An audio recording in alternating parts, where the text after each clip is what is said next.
Hi hello friends, ನಮಸ್ತೆ. Welcome back to Mishita vlogs. ಎಲ್ಲರೂ ಹೆಂಗಿದ್ದೀರಾ ಕಣ್ರಿ? ಚೆನ್ನಾಗಿದ್ದೀರಾ? ನಾವು ತುಂಬ ಚೆನ್ನಾಗಿದ್ದೀವಿ ಕಣ್ರಿ. ನೀವೆಲ್ಲಾನು ಚೆನ್ನಾಗಿರ್ಬೇಕಂತ ಭಗವಂತನ ಕೇಳ್ತಾ ವ್ಲಾಗನ್ನು ಸ್ಟಾರ್ಟ್ ಮಾಡಿದ್ದೀನಿ ಕಣ್ರಿ. ವಾಯ್ಸ್ ಹೊರಟೋಗಿದೆ, ಹುಷಾರಿಲ್ಲ, ಏನೋ ಅನ್ಕೋಬೇಡಿ ಕಣ್ರಿ. ವಾಯ್ಸ್ ಇರೋದು ಹಿಂಗೆ ಯಾಕಂದರೆ ಇವತ್ತು ಒಂದು ವ್ಲಾಗ್ ಮುಖಾಂತರ ನಿಮ್ಮ ಮುಂದೆ ಬಂದಿದ್ದೀನಿ. ಇವತ್ತೊಂದು ರೆಸಿಪಿ, ಏನು ರೆಸಿಪಿ ಅಂದರೆ ಹುರುಳಿಕಾಳು ಹುಳಿ ಸಾಂಬಾರು ಮಾಡ್ತಾಯಿದ್ದೀನಿ ಕಣ್ರಿ. ಅದೇ ವ್ಲಾಗ್ನ ನಿಮ್ಮ ಮುಂದೆ ತಗೊಬಂದಿದ್ದೀನಿ. ಹುರುಳಿಕಾಳು ರಾತ್ರಿನೇ ನೆನೆಸಿಕ್ಕೊಂಡಿದ್ದೆ ಕಣ್ರಿ. ಚೆನ್ನಾಗಿರುತ್ತೆ, ಬೇಗನೆ ಬೆಂದೋಗುತ್ತೆ ಅಂತೇಳ್ಬಿಟ್ಟು ಹುರುಳಿಕಾಳೆಲ್ಲ ರಾತ್ರಿನೇ ನೆನೆಸಿಕ್ಕೊಂಡಿದ್ನಲ್ಲ. ಒಂದು ಕುಕ್ಕರ್ ತಗೊಂಡು ಕುಕ್ಕರ್ಗೆ ಹುರುಳಿಕಾಳು ನಮಗೆ ಸಾಂಬಾರಿಗೆ ಎಷ್ಟು ಬೇಕೋ ನಾನು ಒಂದು ಚಿಕ್ಕ ಲೋಟದಲ್ಲಿ ಒಂದು 3 ಲೋಟ ಹುರುಳಿಕಾಳು ತೊಗೊಂಡು ನೆನೆಸಿಕ್ಕೊಂಡಿದ್ದೀನಿ ಕಣ್ರಿ. ಬೆಳಗ್ಗೆ ಎದ್ದ ತಕ್ಷಣ ಅದೆಲ್ಲ ನೀಟಾಗಿ ತೊಳೆದ್ಬಿಟ್ಟು ಒಂದು ಆಲೂಗಡ್ಡೆ ತೊಗೊಂಡು ಸಿಪ್ಪೆ ಏನು ತೆಗೆದಿಲ್ಲ, ನೀವು ಬೇಕಾದರೆ ಸಿಪ್ಪೆ ಎಲ್ಲ ತೆಗೆದು ಹಾಕ್ಕೊಳ್ಳಿ. ಸಿಪ್ಪೆ ತೆಗೆದರೆ ಒಂದು ಆಲೂಗಡ್ಡೆ ಹಚ್ಚಾಕ್ಕೊಂಡು ಒಂದು 3 ಟೊಮೊಟೊ ಹಾಕ್ಕೊಂಡಿದ್ದೀನಿ ಕಣ್ರಿ. ಗ್ರೇವಿಗೆ 3 ಟೊಮೊಟೊ ಕಾಳು ಹಾಕ್ಕೊತೀನಿ. ಇನ್ನು ಗ್ರೇವಿಗೆ ನಾನು ಏನೇನು ರುಬ್ಕೊತಾ ಇದ್ದೀನಿ ಅಂದರೆ ಫಸ್ಟು ಒಣಕೊಬ್ಬರಿ ಒಂದು ಸ್ವಲ್ಪ ತೊಗೊಂಡು ಮಿಕ್ಸಿಗೆ ಹಾಕ್ಕೊಂಡಿದ್ದೀನಿ. ಯಾಕಂದರೆ ಇದ್ರ ಜೊತೆಗೆ ನುಣ್ಣಕ್ಕಾಗಲ್ಲ ಜಾಸ್ತಿ, ಅದಕ್ಕೆ ಫಸ್ಟು ಕೊಬ್ಬರಿ ರುಬ್ಕೊಬಿಟ್ಟಿದ್ದೀನಿ ಕಣ್ರಿ. ಇನ್ನು ಈರುಳ್ಳಿ 1.5 ಗಡ್ಡೆ ಈರುಳ್ಳಿ, ಕೊತ್ತಂಬರಿ ಸೊಪ್ಪು ಸ್ವಲ್ಪ, ಜೀರಿಗೆ ಮತ್ತು ಹುಣಸೆಹಣ್ಣು, ಖಾರದ ಪುಡಿ 1.5 ಟೀ ಸ್ಪೂನು. ನಮ್ಮ ಮನೇಲಿ ಖಾರದ ಪುಡಿ ತುಂಬ ಖಾರ ಜಾಸ್ತಿ ನೋಡ್ಕೊಂಡು ಹಾಕ್ಕೋಬೇಕು. ನೋಡಿಕೊಂಡು 1.5 ಟೀ ಸ್ಪೂನ್ ಹಾಕ್ಕೊಂಡಿದ್ದೀನಿ ಕಣ್ರಿ. ನನಗೆ ಸಾಂಬಾರು ಪುಡಿ ಒಂದು 3.5 ಟೀ ಸ್ಪೂನ್ ಹಾಕ್ಕೊಂಡಿದ್ದೀನಿ ಕಣ್ರಿ. ಸಾಂಬಾರು ಪುಡಿ ಮನೇಲಿ ಮಾಡಿರೋದೆ ಕಣ್ರಿ. ಇನ್ನು ನಾನು ಕುಕ್ಕರ್ ಕೂಗಿಸ್ಕೊಂಡಿದ್ನಲ್ಲ, 1-2 ವಿಸಿಲ್ ಬಂದರೆ ಸಾಕು ಕಣ್ರಿ. ಕಾಳೆಲ್ಲ ನೆಂದಿತ್ತಲ್ವ, ಬೇಗನೆ ಏನು ಬೆಂದೋಗಿಬಿಡುತ್ತೆ. ಅಷ್ಟು ಲೇಟ್ ಏನಾಗಲ್ಲ, ಬೇಗನೆ ಬೆಂದೋಗಿಬಿಡುತ್ತೆ ಹುರುಳಿಕಾಳು. ಇನ್ನು ಅದರಲ್ಲಿ 3 ಟೊಮೊಟೊ ಹಾಕ್ಕೊಂಡಿದ್ನಲ್ಲ, ಅದು ಗ್ರೇವಿಗೆ ಹಾಕ್ಕೊತಾ ಇದ್ದೀನಿ. ಆ 3 ಟೊಮೊಟೊನೂ ಹಾಗೆ ಕಾಳು ಒಂದು 2.5 ಸೌಟಷ್ಟು ಕಾಳು ತೊಗೊಂಡಿದ್ದೀನಿ ಕಣ್ರಿ. ಟೇಸ್ಟ್ ಚೆನ್ನಾಗಿರುತ್ತೆ ಕಾಳು ತೊಗೊಂಡ್ರೆ ಅಂತೇಳ್ಬಿಟ್ಟು ಕಾಳು ಒಂದು 2.5 ಟೀ ಸ್ಪೂನ್ ತೊಗೊಂಡು ಸ್ವಲ್ಪ ತಣ್ಣಕ್ಕಾಗಿದ್ದ ತಕ್ಷಣ ಸ್ವಲ್ಪ ನೀರು ಸ್ವಲ್ಪ ಹಾಕ್ಕೊಂಡು ಮಿಕ್ಸಿಗೆ ಹಾಕ್ಕೊಂಡು ರುಬ್ಕೊಬಿಡೋಣ ಕಣ್ರಿ. ಆವಾಗ ನಮಗೆ ಗ್ರೇವಿ ಅನ್ನೋದು ರೆಡಿ ಆಗುತ್ತೆ. ಇನ್ನು ಗ್ರೇವಿ ರೆಡಿ ಆದರೆ ಇನ್ನು ನಾವು ಸಿಂಪಲಾಗಿ ಒಂದು ಒಗ್ಗರಣೆ ಕೊಟ್ಕೊಂಡ್ರೆ ಸಾಕಾಗುತ್ತೆ ಕಣ್ರಿ. ಎಲ್ಲ ರುಬ್ಬಿ ಹಾಕ್ಕೊಂಡಿದ್ದಾಯಿತು.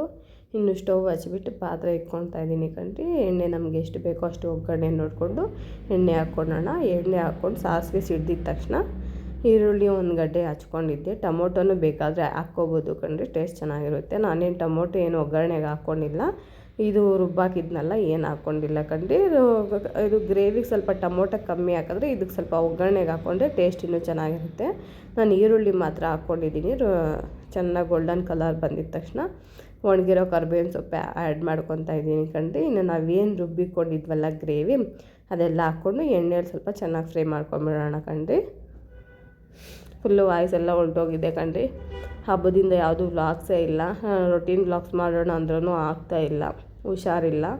ಏನು ಕೆಲಸ ಮಾಡೋಕ್ಕೂ ಜಾಸ್ತಿ ಇಂಟ್ರೆಸ್ಟೇ ಇಲ್ಲ ಹೇಳ್ಬೇಕಂದ್ರೆ. ಇದು ಮೊನ್ನೆ ಮಾಡಿದ್ದೆ ವ್ಲಾಗ್ ಹಂಗೆ ಇತ್ತು, ಎಡಿಟಿಂಗ್ ಮಾಡಿ ಹಾಕೋಣ ಅಂತೇಳ್ಬಿಟ್ಟು ಈ ಕೆಲಸ ಹಿಡಿದೆ. ಇನ್ನು ನೋಡಿ ಎಣ್ಣೆಯಲ್ಲಿ ಚೆನ್ನಾಗಿ ಫ್ರೈ ಆಗಿದೆಯಲ್ಲ, ಫ್ರೈ ಆಗಿದ ತಕ್ಷಣ ನಾನೇನು ಬೇಯಿಸ್ಕೊಂಡಿದ್ದೆ ಹುರುಳಿಕಾಳು ಅದೆಲ್ಲ ಹಾಕ್ಕೊಂಡು ಚೆನ್ನಾಗಿ ಕಲಿಸ್ಕೊಬಿಡ್ತಾಯಿದ್ದೀನಿ ಕಣ್ರಿ ಗ್ರೇವಿ ಜೊತೆಗೆ.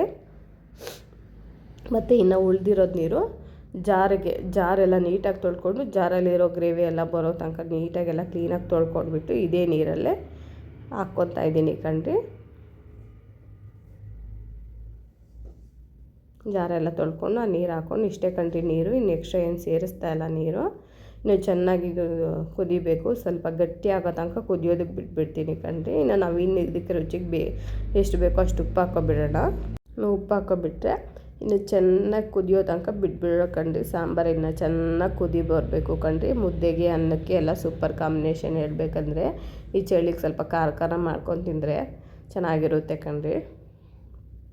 ಹೆಲ್ತ್ಗೂ ತುಂಬ ಒಳ್ಳೆಯದು ಹುರುಳಿಕಾಳು. ಇನ್ನು ಚೆನ್ನಾಗಿ ಕುದಿಯೋದಕ್ಕೆ ಬಿಟ್ಬಿಡ್ತಾಯಿದ್ದೀನಿ ಕಣ್ರಿ. ಈ ಸಾಂಬಾರೆಲ್ಲ ಚೆನ್ನಾಗಿ ತಿಕ್ಕಾಗಿ ಗಟ್ಟಿ ಆಗೋ ತನಕ ಇನ್ನು ಚೆನ್ನಾಗಿ ಕುದಿಯೋದಕ್ಕೆ ಬಿಟ್ಬಿಡ್ತೀನಿ. ಇನ್ನೇನು ಸೇರ್ಸೋಂಗಿಲ್ಲ ನಾವು. ಇನ್ನು ಚೆನ್ನಾಗಿ ಕುದಿದ್ರೆ ಇನ್ನು ಇದಕ್ಕೆ ಅಂತ ನಾನು ಮುದ್ದೆ ಮಾಡ್ಕೊಂಡಿದ್ದೆ ಕಣ್ರಿ. ಬಿಸಿ ಮುದ್ದೆಗೆ ಸಾಂಬಾರು ಚೆನ್ನಾಗಿರುತ್ತೆ ಅಂತ ಹೇಳ್ಬಿಟ್ಟು ಮುದ್ದೆ ಮಾಡ್ಕೊಂಡಿದ್ದೆ. ಸಾಂಬಾರು ನೋಡು ಇನ್ನೂ ಚೆನ್ನಾಗಿ ಕುದೀತಾ ಇದೆ. ಚೆನ್ನಾಗಿ ಕುದಿದಾಕಿದ ತಕ್ಷಣ ನೋಡಿ ಈ ಮಟ್ಟಿಗೆ ಆಗಿದೆ ಕಣ್ರಿ. ಸಾಂಬಾರು ಅನ್ನೋದು ಸ್ವಲ್ಪ ಗಟ್ಟಿಯಾಗೇ ಆಗಿದೆ. ಗಟ್ಟಿಯಾಗಿ ಆಗೋ ತನಕ ಚೆನ್ನಾಗಿ ಕುದಿಯೋದಕ್ಕಂತೂ ಬಿಟ್ಬಿಡ್ತೀನಿ ನಾನು ಸಾರು. ಯಾಕಂದರೆ ಮುದ್ದೆ ಜೊತೆಗೆ ಚೆನ್ನಾಗಿರುತ್ತಲ್ವ. ಚೆನ್ನಾಗಿ ಕುದಿ ಬಂದರೆ ಸಾರು ತಿಕ್ಕಾಗಿದ್ದರೆ ಮುದ್ದೆಗೆ ಅನ್ನೋದಕ್ಕೆಲ್ಲ ಸೂಪರ್ ಟೇಸ್ಟಿಯಾಗಿರುತ್ತೆ ಕಣ್ರಿ. ನನ್ನ ಮುದ್ದೆ ಬಿಸಿ ಮುದ್ದೆಗೆ ಸರ್ವ್ ಮಾಡ್ಕೊಳ್ತಾ ಇದ್ದೀನಿ. ಸಾಂಬಾರಂತೂ ಸೂಪರಾಗಿತ್ತು ಕಣ್ರಿ. ನೀವು ಒಂದು ಸರಿ ಟ್ರೈ ಮಾಡಿ ಫ್ರೆಂಡ್ಸ್, ಯಾವ ಥರ ಬಂದಿದೆ ಅಂತ ಒಂದು ಕಾಮೆಂಟ್ ಮಾಡಿ. ನಿಮ್ಮ ಸಪೋರ್ಟ್ ಇರಬೇಕು. ಈ ವ್ಲಾಗ್ ಇಷ್ಟ ಆದರೆ ಕಣ್ರಿ ಪ್ಲೀಸ್ ಕಣ್ರಿ ಲೈಕ್ ಮಾಡಿ, ಶೇರ್ ಮಾಡಿ, ಸಬ್ಸ್ಕ್ರೈಬ್ ಮಾಡ್ಕೊಳ್ಳಿ. ಇದೇ ಥರ ಸಪೋರ್ಟ್ಸ್ ಅದ ನಮ್ಮ ಮೇಲೆ ಇದ್ದರೆ ನಾವು ಒಳ್ಳೆ ರೆಸಿಪೀಸು, ಒಳ್ಳೆ ಡೈಲಿ ವ್ಲಾಗ್ಸು ನಿಮ್ಮ ಮುಂದೆ ತರ್ತೀನಿ ಕಣ್ರಿ. ಟೇಕ್ ಕೇರ್, ಬಾಯ್ ಕಣ್ರಿ.